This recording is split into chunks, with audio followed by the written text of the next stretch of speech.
Assalamualaikum warahmatullahi wabarakatuh. Selamat malam sahabat M2 TV. Kembali lagi kali ini bersama saya Handi Mulyansah, sarjana hukum, bersama praktisi hukum Kepulauan Riau, Bung Abdurrahman. Selamat malam, Bung. Malam, Bang Handi Mulyansah. Apa kabar, Bung? Alhamdulillah. Alhamdulillah sehat. Sehat selalu. Bung, sekarang kita kan telah memahami dan mengetahui bahwasanya pilkada Kepulauan Riau ini dilakukan sangat-sangat serius dan demokrasi tentunya. Hasilnya adalah Amsar Ahmad memperoleh kemenangan secara quick count dan kabarnya sekarang melalui real count. Menurut Bung, mengapa kira-kira Pak Amsar dan Ibu Marlin ini bisa menang di Kepulauan Riau? Ya, terima kasih ya Bung Handi Mulyansah, sarjana hukum, dan selamat malam untuk sahabat MTV dimanapun berada. Pertanyaan Bung Handi tadi bahwa tentu masyarakat bertanya ya, mengapa Amsar Ahmad dan Ibu Marlin ya terpilih sebagai gubernur dan wakil gubernur dalam pilkada tahun 2020 ini. Pak Handi, saya ingin menjelaskan saja bahwa sebetulnya pasangan Pak Amsar Ahmad dan Bu Marlin ini merupakan simbol daripada perjuangan Presiden Amerika tahun 2020 yang baru saja terpilih, Joe Biden dengan pasangan Kamala Harris. Kita ketahui bersama bahwa publik Amerika menjadi tercengang dengan kekalahan dari Donald Trump dalam Pilpres tahun 2020 kemarin, dan semua pengamat politik di Amerika Serikat tidak pernah berpikir bahwa Joe Biden dengan Kamala Harris bisa memenangkan pertarungan pemilihan presiden di Amerika tersebut. Hal ini bisa terjadi, kemenangan ini bisa terjadi oleh karena kelihayan Joe Biden untuk memilih wakilnya Kamala Harris. Dalam hal ini kita melihat bahwa Kamala Harris merupakan representasi daripada jumlah penduduk negara-negara Asia yang begitu banyak karena dia merupakan satu-satunya wakil presiden Amerika, seorang wanita lagi yang berasal dari keturunan Asia. Dengan demikian, pada waktu Joe Biden mengambil dia sebagai wakil presiden, itu merupakan satu nilai plus bagi Joe Biden untuk memenangkan pemilihan presiden di Amerika Serikat. Satu sisi dia berasal dari Asia, dan sisi yang lain dia merupakan representasi daripada keterwakilan wanita di Amerika Serikat. Isu ini yang benar-benar dimainkan oleh Joe Biden. Kemudian yang berikut, semua para praktisi politik dan pengamat politik di Amerika Serikat berpendapat bahwa Joe Biden dalam memenangkan pemilihan presiden di Amerika Serikat karena dia pandai sekali memanfaatkan kelemahan daripada Donald Trump.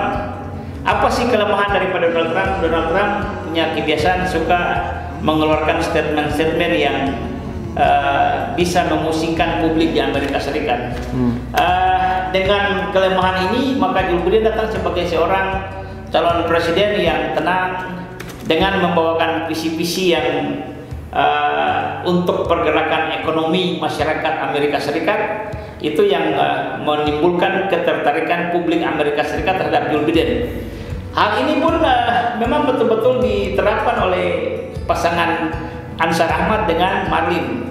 Kita ketahui bersama dalam visi misi Amsar Ahmad, beliau nomor satu menempatkan strategi peningkatan ekonomi untuk mempercepat kesejahteraan masyarakat sebagai satu-satunya program sebelum peningkatan sumber daya manusia.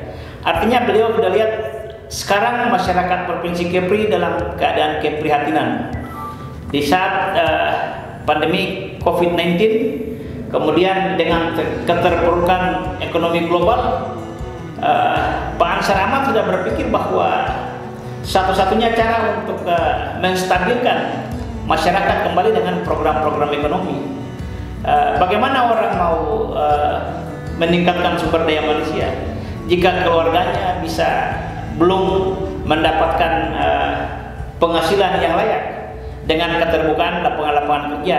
Itulah kelebihan dari Pak Ansar Ahmad. Kemudian yang berikut, dengan Pak Ansar Ahmad memilih Ibu Marlin sebagai wakil gubernur, walaupun pada kenyataannya di Batam ini kedudukan Pak Ansar Ahmad di urutan yang kedua ya, tetapi sudah merupakan suatu kredit poin bahwa dia bisa bertarung dan menyaingi lawan-lawan yang lain di Batam, karena dia sendiri mempunyai strategi yang sangat cantik bahwa dia lumbung suaranya yang di Tanjung Pinang dijaga betul, sehingga puncak daripada kemenangan Pak Ansar Ahmad adalah lumbung suaranya yang di Tanjung Pinang dan Kabupaten Bintan. Saya pikir begitu, Pak Andi. Luar biasa. Bung, sekarang kan kita sudah memahami bahwasanya Pak Ansar dan Bu Marlin telah menang. Lantas Bung Rahman selaku praktisi hukum dan juga pengamat politik berpendapat bagaimana sebenarnya pelaksanaan pilkada di Kepulauan Riau ini? Dalam pengamatan kami, Pak Handi, bahwa kita melihat pelaksanaan pilkada di Provinsi Kepulauan Riau, baik di Batam maupun di Bintan, kemudian di Anambas, di Lingga, dan di Natuna dan Karimun juga sudah berjalan sesuai dengan apa yang diharapkan. Artinya pelaksanaan berjalan dengan damai, aman, dan di tahapan demi tahapan itu dilaksanakan berdasarkan protokoler COVID-19, sehingga saya berpikir bahwa tidak ada hambatan yang berarti. Hanya terus terang dalam catatan kami, kita melihat ada kejadian yang luar biasa di Tanjung Balai Karimun, di Kabupaten Karimun. Kejadian luar biasa ini oleh karena sampai hari ini kelihatannya perhitungan suara pada tingkat PPK belum terrealisasi 100%. Artinya oleh karena begitu ketatnya persaingan, Pak, begitu ketat persaingan dengan selisih suara antara petahana dengan penantang baru, antara 24 partai anggota DPR melawan 6 anggota DPR. Ini selisih suara untuk memenangkan petahana cuma 86 suara. Ini sesuatu yang luar biasa, dan kita melihat bahwa berkemungkinan penyelesaian keputusan pemenang pilkada di Tanjung Kabupaten Karimun akan berlangsung ke Mahkamah Konstitusi. Itu aja yang mungkin sedikit luar biasa di Kabupaten Karimun. Iya. Lalu kita sebagai masyarakat Kepulauan Riau juga berpendapat, juga menginginkan gubernur itu melakukan program-program yang baik. Sebenarnya dari Bung Rahman, apa yang sebenarnya harus dilakukan oleh gubernur terpilih nanti ke depannya? Pak Handi, saya melihat bahwa gubernur terpilih yang sudah merupakan representasi daripada suara masyarakat, untuk pertama kalinya paling tidak dia bisa memanage sumber daya manusia yang ada di dalam lingkungan pemerintahan daerah. Dalam hal ini kami sebagai masyarakat maupun sebagai pengamat berharap bahwa nanti dalam menyusun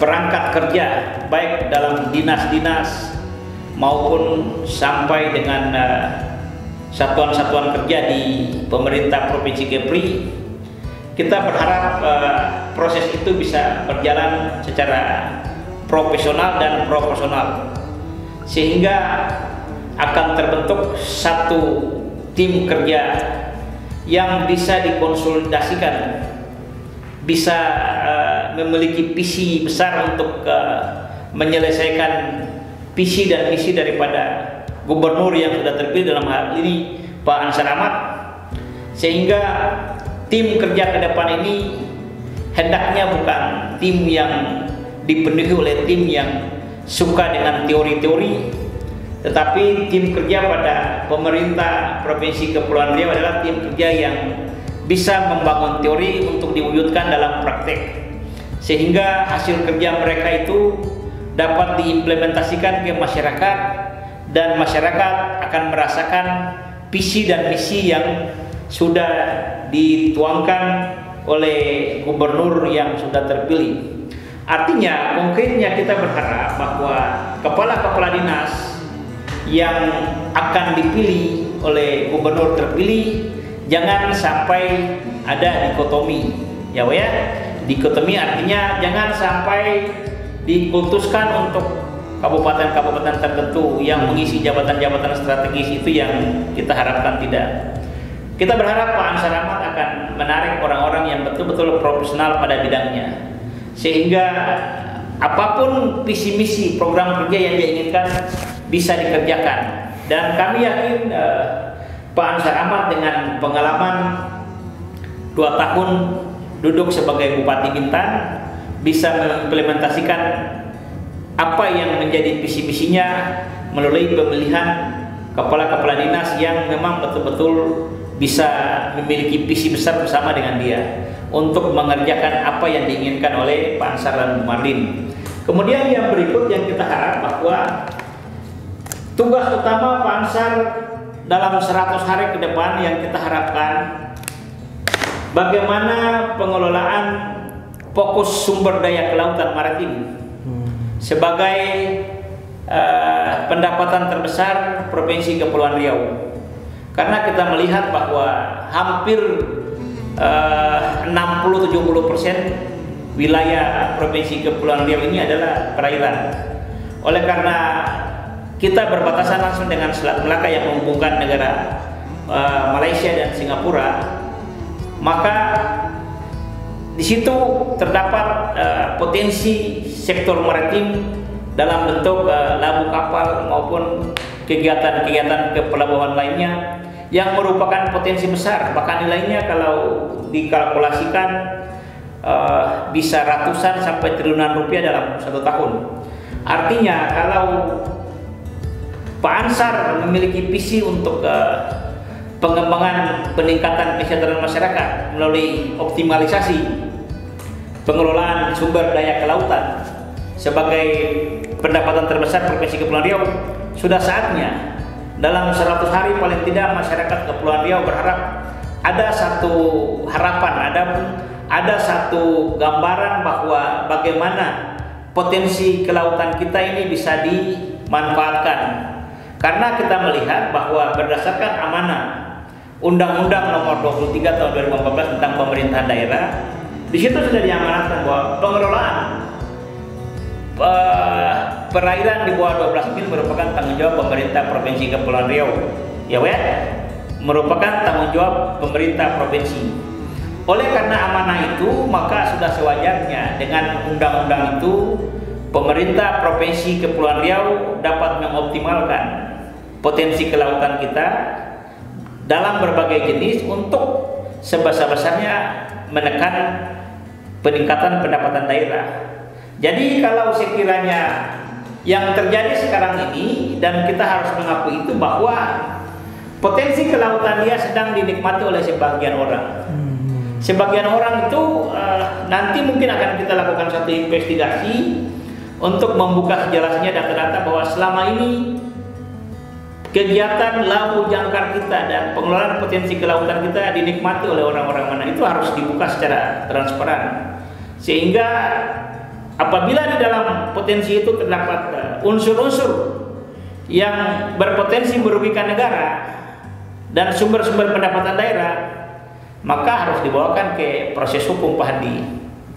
Nah, itu yang langkah yang pertama dalam sektor ekonomi kelautan. Lantas kita berbicara dengan penegakan hukum di Kepulauan Riau ini, kita memahami banyak begitu permasalahan hukum. Bapak selaku praktisi hukum yang terkenal di Kepulauan Riau, lantas bagaimana pendapatnya, Pak? Pak Andi, saya pikir untuk penegakan hukum di pemerintah Provinsi Kepulauan Riau dalam sistem koordinasi lintas instansi, saya pikir cukup bagus, sangat bagus sekali. Karena ada sistem kerja koordinasi Uspika, unsur pimpinan daerah, Pak ya. Di situ ada bupati, ada kepala pengadilan, kemudian ada Kapolres, ada Dandim. Nah, dengan unsur-unsur ini kita melihat ada sinergitas daripada masing-masing instansi untuk bersama-sama bagaimana menjaga kondisivitas daripada masyarakat kita, sehingga tidak ternampak ada kejahatan-kejahatan yang luar biasa di Provinsi Kepulauan Riau. Kalaupun kita melihat bahwa ada kejahatan-kejahatan penyakit masyarakat ataupun apa-apa, itu merupakan sesuatu yang memang tidak diinginkan oleh kita bersama. Tetapi secara umum kita melihat bahwa koordinasi pengamanan Kamtibmas di Provinsi Kepulauan Riau masih sangat normal dan cukup terjaga dengan kerjasama lintas sektor. Oke, sekian dulu talkshow kita bersama praktisi hukum Bung Rahman di channel M2 TV. Sampai jumpa di talkshow berikutnya. Jangan lupa like, subscribe, and comment.